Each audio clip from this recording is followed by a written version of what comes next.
It is Wednesday. It's the 23rd of July. You're watching ARIRANG, Korea's only global network. Live from Seoul, I'm Moon Gon-young. Now, Korea and Japan are currently holding talks in Seoul on the Japanese military's forced sexual enslavement of women before and during World War II. It marks the first of such meeting since Tokyo released the results of its review of the Kono Statement, in which the Japanese government apologized for its wartime atrocities. Now, the Korean government was expected to issue a formal complaint on Japan's review and then once again call on Tokyo to compensate the victims of forced sexual enslavement. The two sides may also discuss the possibility of a ministerial-level meeting, which could take place next month on the sidelines of the ASEAN Regional Forum in Myanmar. Meanwhile, two victims, Korean victims, who were forced into sexual slavery by the Japanese military during World War II, have set out on a mission in the U.S. to spread awareness about the highly emotive issue. The first stop was a statue in California that commemorates the women, a small memorial that a group of Japanese Americans would like to see removed. Yuan reports. When they were in their teens, Yuk-sun and Kang Il-chul were forced to serve as sex slaves at a military brothel. Today, they are reaching out to make sure their story isn't forgotten. In a press briefing in Los Angeles, the two women emphasized they don't have much time left and repeated a call to the Japanese government to issue a fresh apology. It's as if the Japanese government is putting off apologizing and is just waiting for us to all die, but we must receive an apology. I will never forget that we've had to go through this, and I will repay what I've had to go through even after I die. Lee and Kang also expressed appreciation for a statue dedicated to the women and put up in the city of Glendale, California, and offers the poor to keep it there. A group of Japanese Americans sued the city in February and demanded the statue be removed, and the city of Glendale is fighting back. The next step will be for the court to decide the motion to dismiss, and hopefully the court will agree with us that the city of Glendale has the right to express its respect. The two women will continue on their journey, which will take them to the East Coast and other monuments dedicated to the former sex slaves in Virginia and New Jersey. They'll also continue to hold out hope that the Japanese government issues a fresh apology and makes reparations to the few dozen victims who remain alive today. Yuan, ARIRANG News. Now on to another story. The authorities charged with tracking down the fugitive owner of the sunken Seoul ferry are coming under heavy criticism after it turned out that Yu Byung-un, the man they had spent a fortune scouring the country for, had been laying dead in a secluded orchard right under their noses. And what could possibly have taken them 40 days to confirm that the badly decomposed body was that of the 73-year-old billionaire. Our Park Ji-won reports on how the police and prosecution are coming under fire for their poor investigation. Yu Byung-un's body was first brought to the attention of police in Korea's southwestern city of Suncheon on June 12th. The location is critical as this is the last place the 73-year-old fugitive was seen alive at the end of May. The city and its surrounding areas had been the focal point of the manhunt, but despite this, police failed to consider the body might be that of Yu Byung-un. Police say they couldn't make the seemingly simple connection because the body had already severely decomposed and it was proving hard to recover fingerprints. It doesn't stop there, however, as there are other factors adding to the criticism that the police wasted precious time and resources searching for a dead man. The body was wearing expensive Italian jacket and had a cloth bag with the phrase "Love Like a Dream" stitched on it, which is the title of Yu's book. Since the identity of the body was confirmed to be Yu, the head of the local police station, which first received word about the body, has been relieved of his duties. Prosecutor General Kim Jin-tae has also ordered an investigation into why it took nearly 40 days to confirm Yu's identity and on whether there were any problems in the process. The lack of police-prosecutor coordination is also coming in for criticism. Prosecutors reissued an arrest warrant for Yu on Monday after the previous 6-month warrant expired. However, it wasn't until Tuesday that the news broke out that the police found the body, meaning prosecutors didn't know about its existence until Monday. Meanwhile, the nation's financial authority has begun proceedings to impose massive penalties against several financial institutions and dozens of executives and company officials who had granted bad loans to the Yu family or his ailing companies. The Financial Supervisory Service has just completed its special investigation on some 30 institutions, and the penalties will be dished out in the fall. Park Ji-won, ARIRANG News. Major airlines have closed routes to Tel Aviv this after a rocket assumed to have been shot by Hamas militants fell just 2 kilometers away from the city's main international airport. The death toll from the conflict has also topped 620. Our Kim Min-ji has the latest. As the crisis deepens in the Middle East, major international carriers have grounded their flights to and from Tel Aviv. The suspensions came after a rocket landed just 1.6 kilometers away from the city's main air hub, Ben Gurion International Airport.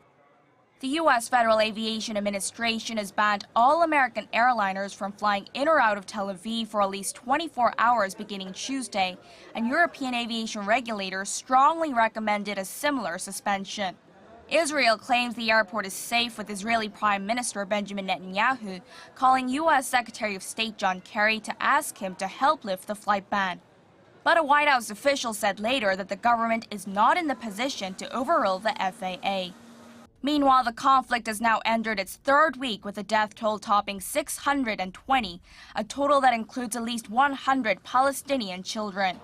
Diplomats from the U.S. and the United Nations are in the region in hopes of finding a peaceful solution. UN Secretary General Ban Ki-moon met with the Palestinian Prime Minister after urging Israel to exercise restraint during an earlier meeting with Netanyahu. My message to Israelis and Palestinians is the same. Stop fighting, start talking, and take on the root causes of the conflict so we are not back to the same situation in another 6 months or a year. U.S. Secretary of State John Kerry also held talks with the Egyptian Foreign Minister Tuesday, calling for a ceasefire.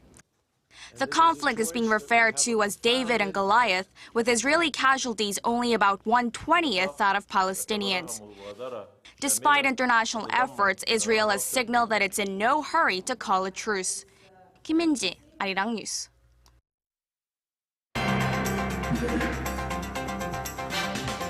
When the latest news meets the latest business stories, we give you a bigger and better picture of the world. Business Today with Moon Gon-young. Every weekday, only on ARIRANG.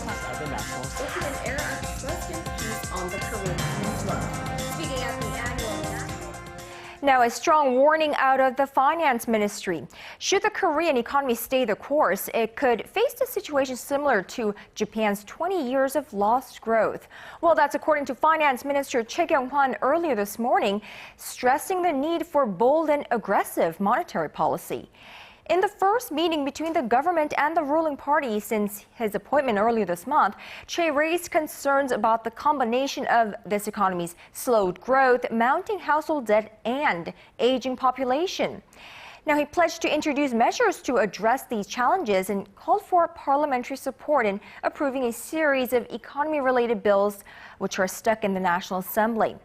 The ruling party floor leader vowed to work towards that goal, and the government is expected to lay out its economic policy direction for the latter half of this year sometime this week.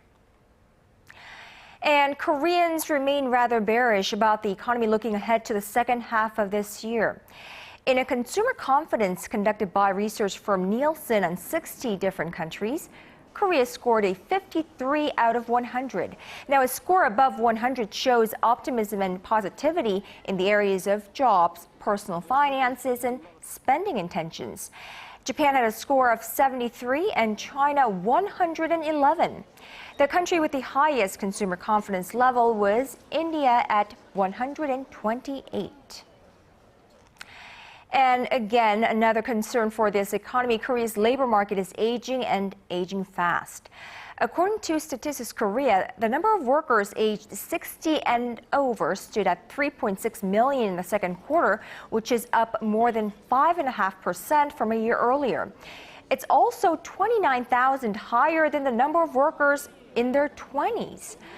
Well, the statistics agency attributes the new trend, which is a first since related data began being compiled back in 1963, to the aging of Korea's population and older workers seeking employment to pay the bills post-retirement.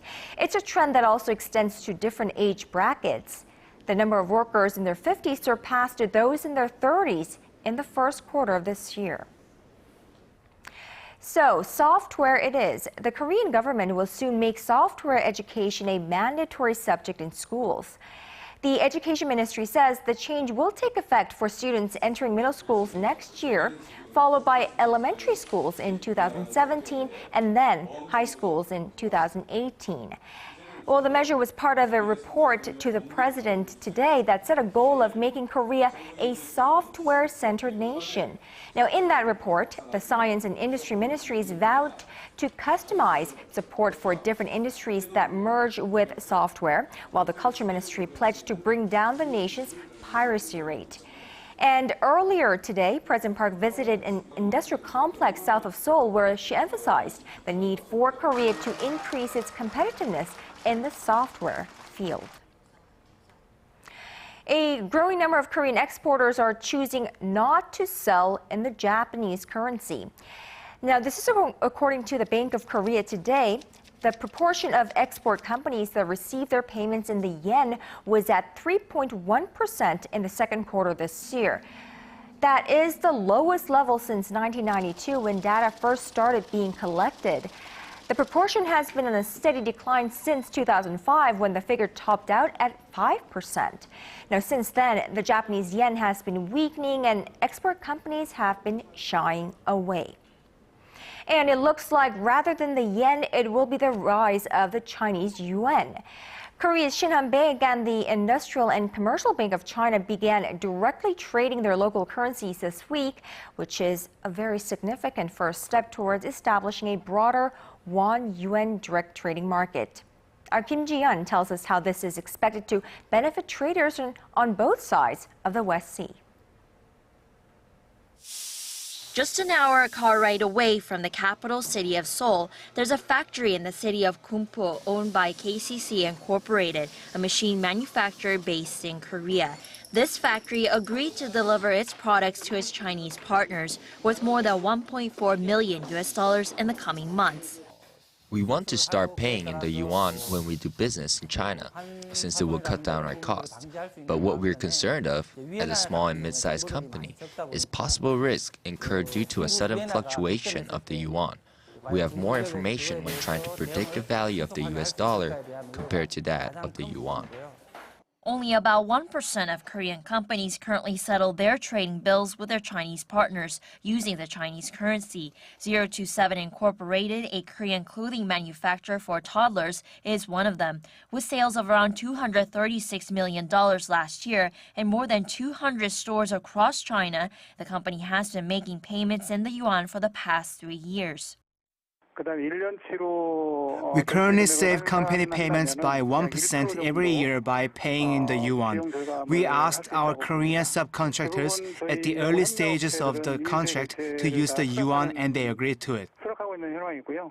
The company says it has not yet experienced any currency risk stemming from the sudden fluctuation of the value of the yuan, which is partly pegged to foreign currencies selected by the Chinese government. But it suggests Beijing could do more to raise transparency by sharing its financial policies and vision so that more business entities will want to trade in its currency. The global trade volume settled in the yuan amounted to 4.6 trillion yuan, or $741 billion last year, and was one of the most used currencies in the world. Kim Ji-yeon, ARIRANG News.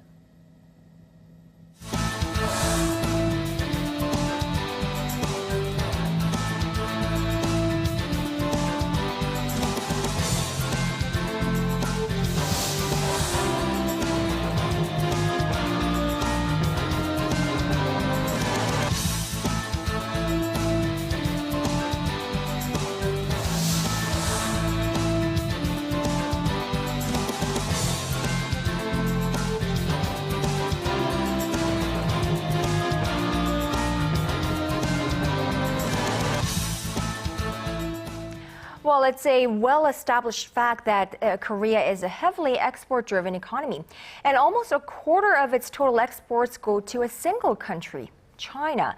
But not only is Asia's fourth largest economy becoming even more dependent on the Chinese economy in terms of exports, China is also quickly penetrating into other economic sectors here, to the concern of many analysts. First, here's our Hwang Ji-hye. She takes a look at different areas of the Korean economy where a heavy Chinese presence can be spotted. Korea's Myeongdong shopping district is a beehive of activity at all hours of the day, and that activity is driven more and more by Chinese customers these days. Korea's biggest credit card company, Shinhan Card, says the amount of money Chinese tourists spent in Korea on credit cards shot up over 80% last year to around 3.8 trillion won, or roughly $3.7 billion from the same period a year ago. That is almost half of what all foreigners spent in Korea. Chinese investors have also taken a greater interest in Korea. They funneled more than $1.3 billion into Korea's securities market from December last year through May this year. That's the largest amount of any country. Korea's real estate market is another example. The land that Chinese nationals own in Korea's southernmost resort island of Jeju stands at around 3 million square meters, roughly the same amount that Americans own on the island. When turning the attention to exports, which is Korea's traditional growth engine, the significance China holds in the domestic economy grows even bigger. Last year, China took up almost 60% of Korea's trade surplus, while that figure stood at less than 8% in 1998. Exports to China also stood at $134 billion last year, making up more than 20% of all of Korea's exports. Experts say it's important that Korean companies continue to improve their products and services so they can continue to attract Chinese customers and their money. Hwang Ji, ARIRANG News.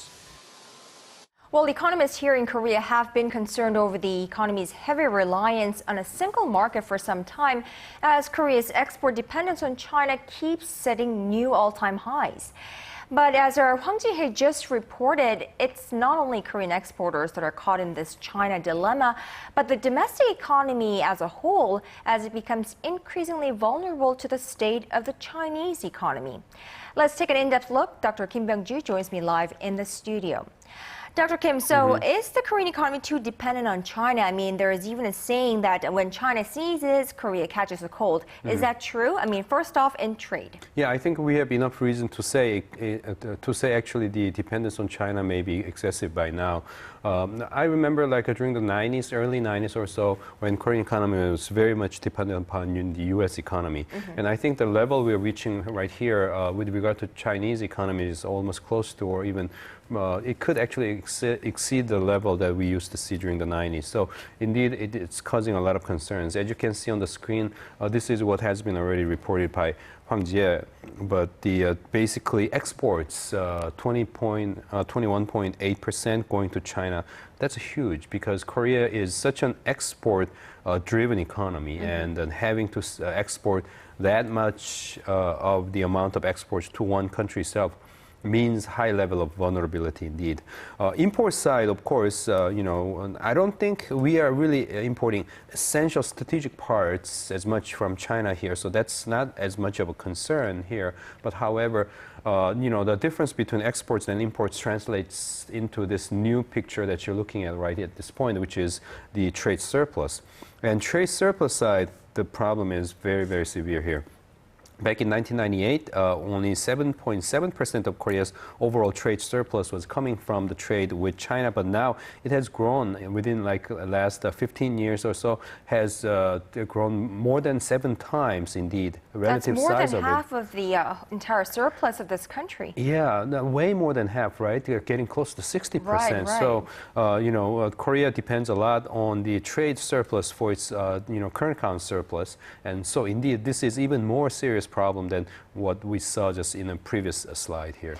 Well, another thing we've been increasingly seeing is explosive growth of the number of Chinese tourists here in Korea. Right. I mean, it used to be the case where just a few years back, I remember many more Japanese tourists, know, I suppose on the popularity of Yuan, Winter Sonata, Chiu Hime, all these things, and people. But that has taken a completely different turn. Exactly. And what is the economic impact coming from this inflow of Chinese tourists? Well, I think the impact would be felt on the consumer spending side as well, because these Chinese people are Chinese tourists visiting Korea, are spending big time here in Korea. And I think China has recently liberalized the use of credit card overseas. And now this is the result that you're looking at here.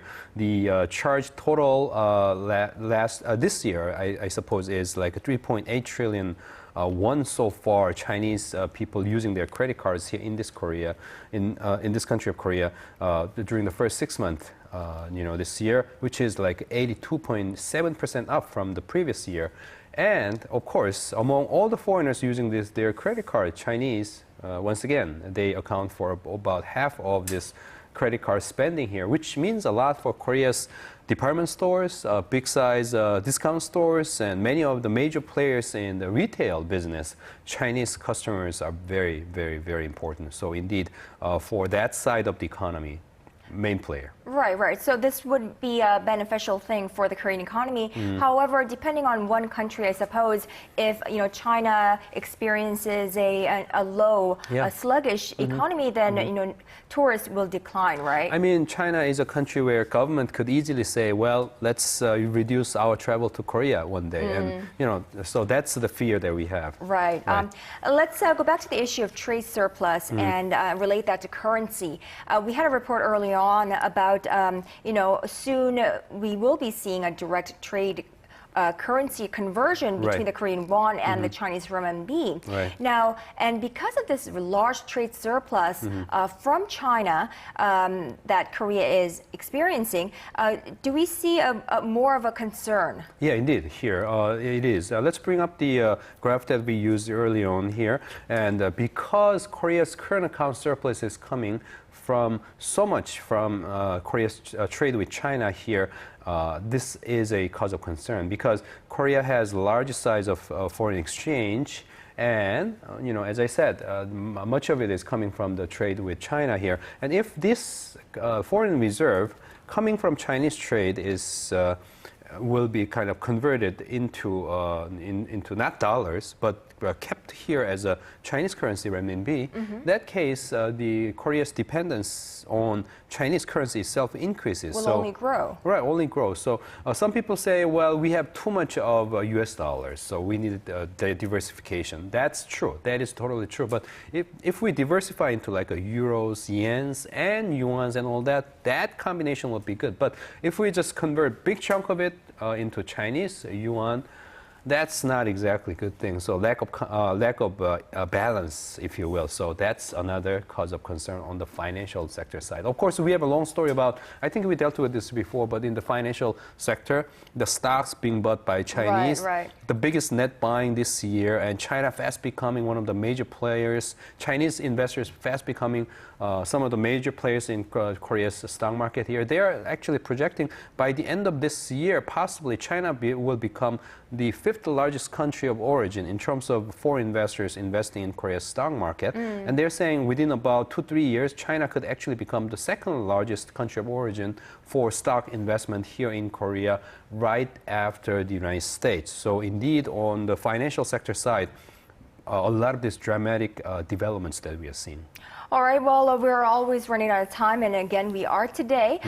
Just very briefly, what are some of the immediate and longer-term issues that we should keep in mind in addressing these concerns about China's growing economic influence over Korea? Interesting thing that we observe here is the economists are saying it will be very difficult for us to reduce actually dependency on China. So within this same basket, they're saying, let's diversify our exports. We have some of the key exports that are marking this kind of great import exports to China, but let's diversify further into more of the consumer products and different kinds more. They're saying that's one of the better ways of hedging it, because it doesn't look like we will find another country that will replace China in terms of as another major trading partner, at least in the foreseeable future. Right, and China, I suppose, will either become or remain as a key trading partner for pretty much all countries across the globe. Exactly, right. So Korea needs to keep a watch on that as well. Definitely. All right, Dr. Kim Byung-ju, thank you so much for today. Thanks.